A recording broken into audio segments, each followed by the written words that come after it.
ainda bem que se formaram, porque depois puderam trazer para o país, enfim, todo o conhecimento que beberam nas escolas onde se formaram, nomeadamente em Paris, que era um centro estes que eu falo, que se formaram, quase todos eles foram exilados políticos e, portanto, enfim, as pessoas saberão mais ou menos aprender Joaquim Letria, António Jorge Branco, enfim, uma série de pessoas da rádio que acabaram por se formar lá fora e que depois trouxeram o que de melhor apreenderam.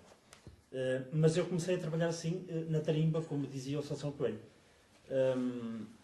Essa tarimba, o que é que me trouxe-me uma grande, eu ia dizer uma grande paixão, mas corrigida há pouco pela Dina Cristo, corrigido pelo amor, porque há uma grande diferença entre paixão e amor, corrigido, esse amor pela rádio manteve-me ocupado, manteve-me disponível para ir sempre mais além. E, ora, ouvindo a BBC, a Voz da América, ouvindo rádios do continente africano que só nós na rádio podíamos ouvir porque ouvi-la fora, nos nossos receptores em casa, não era permitido. Era um risco ouvir a BBC, o Serviço Internacional da BBC, ou da Voz da América, ou a Rádio Gabão, ou a Rádio Brazzaville, que, enfim, tinham uma relação de antagonismo com o regime vigente na altura, enfim, quando se travava a guerra colonial. E eu falo nesta questão. O saber ouvir é... ouvi isto muitas vezes já ao Joaquim Letria. O saber ouvir é a função, talvez a função mais importante do radialista, se quiserem. Não diferenciando agora jornalista, animador de emissão, enfim, o locutor já vai um pouco para trás, não é? Já ficou um pouco para trás. E, portanto, agora há mais aquela fase do animador de emissão. E, portanto, eu, ao ouvir, ia aprendendo outras coisas e, portanto, ia tendo um conhecimento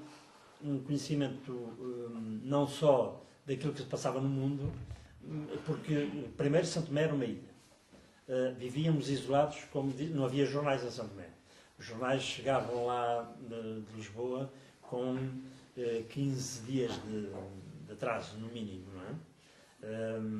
E, portanto, quer dizer, nós não tínhamos o acompanhamento se não ouvíssemos a emissora nacional, apesar dos constrangimentos que ela era sujeita nessa altura, mas era a única que tinha um serviço de onda curta capaz de nós podermos captar e retransmitir, inclusive, o sinal. Não é? E, portanto, ouvindo toda esta diversidade de meios radiofónicos diferentes no espaço, não é? Consegui ir acompanhando. E depois a leitura do pouco que havia. Não havia muitos livros sobre rádio, não havia livros sobre jornalismo, havia, mas muito poucos. E depois a função jornalística em Portugal, em termos de rádio, é uma função muito recente. É uma função praticamente de finais dos anos 60, sobretudo no Rádio Clube Português, porque na emissora não havia essa distinção. Não havia jornalistas na emissora nacional.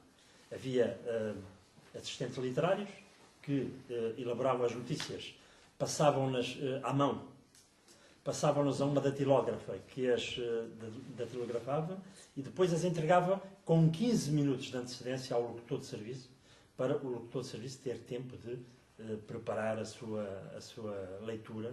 Portanto, o locutor era quase como que um papagaio na emissora nacional, não é? Lia exatamente aquilo que lhe apresentava. Há até situações que a Dina cita no livro excelentes dos censores que faziam recomendações aos diretores da emissora nacional no sentido de os locutores se empenharem mais naquilo que liam, embora não fosse escrito por eles. Não sei se estou... creio que isto vem referido numa... Enfim, talvez não te lembres agora exatamente do local onde isto vem referido, mas vem aqui no livro, e quem o ler, e eu aconselho vivamente. Eu diria quase que é sempre bom a gente falar da rádio, e falar da rádio perante pessoas exteriores à rádio. Mas diria que, depois de ler o livro da Dina Cristo, o debate quase não se justificaria, porque está no livro, está praticamente tudo, excetuando pequenas histórias de cada um, que cada um viveu ao longo dos anos da sua profissão. E indo um pouco ao tema desta noite, aqui da Minerva Coimbra, ao papel da rádio no combate político nos anos 60, é evidente que é talvez inegável que esse papel da rádio foi importante, é inegável que a influência foi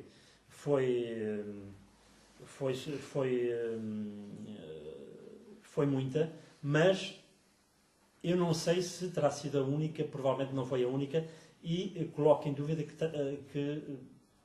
tenha sido a mais importante. Houve outras influências que passam, nomeadamente na minha perspectiva, pela imigração e pela guerra colonial. Estas são, digamos, o grande mérito de algumas pessoas da rádio, e eu estou-me a lembrar, nomeadamente, daquele leque do Rádio Clube Português, liderado por Luís Filipe Costa, quando, de facto, quando ele inicia, de facto, a grande cruzada do jornalismo radiofónico, não é? do noticiarista, que não existia. Digamos que foi importante a partir daí. E soube acompanhar a evolução do tempo, não é? Porque pela parte da emissora nacional era muito difícil a abertura, digamos, dos profissionais. Era muito difícil, o controle era muito rígido. A gente fala muito hoje no lápis azul da imprensa, e falamos muito pouco do lápis amarelo, que era a censura às faixas musicais. As faixas musicais eram riscadas com um lápis amarelo. E, portanto, nós não as podíamos passar. Enfim, não sei se estou a dizer novidades, mas era assim. Havia o lápis amarelo na rádio, era assim. A censura das faixas musicais. Podíamos passar, por exemplo, passávamos o Zeca Afonso, mas em Fado de Coimbra. Não passava, e nem todos os fados de Coimbra se podiam passar na rádio. Eu recordo-me que, em finais dos anos 60, ou princípios dos anos 70, mandei ir de Paris um disco de Zeca Afonso, não sei se era Venha Mais 5, se era os Maio, como é que é? Os Cantares de Maio. E, portanto, foi de Paris e chegou a São Tomé sem ninguém abrir a encomenda, não é? Porque ninguém eventualmente pensaria que o disco era de Zeca Afonso, nem sequer eventualmente saberiam que era um disco que ia ali dentro. Mas era uma situação diferente que nós vivíamos nessa altura. Em Angola a situação era mais pesada, era completamente diferente. E a rádio era muito influente, muito importante em Angola.